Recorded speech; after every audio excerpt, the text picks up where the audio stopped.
हमारे चैनल से जुड़े रहने के लिए यूट्यूब पर इस चैनल को सब्सक्राइब करें। तो मेरे ज़हन में एक शेर आ रहा था कि तसव्वुर में जो तौबा का मंजर जाग जाएगा, तसव्वुर में तौबा का मंजर जाग जाएगा, शहर कौनेन के मिलहत का तेवर जाग जाएगा। कह दीजिए मुस्कुराकर तो सुभान अल्लाह।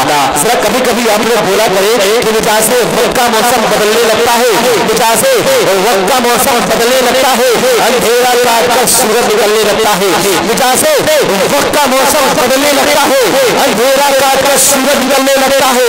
और ये कैसे लोग हैं जब तक खामोश बैठे हैं, और ये कैसे लोग हैं जब तक खामोश बैठे हैं। अरे नबी के जिक्र से तो पत्थर पिघलने लगता है, नबी के जिक्र से तो पत्थर पिघलने लगता है, लगता है पत्थर से भी ज्यादा मजबूत है। इसलिए तो नहीं बोल रहे नबी के नाम पे। कह दीजिए या रसूल अल्लाह, आइए बहुत तेजी के साथ मैं सिर्फ पेश हुए अकरम रज़ा से गुजारिश करूंगा कि आए और बहुत ही तेजी के साथ अपने कलाम को प्रकट करें।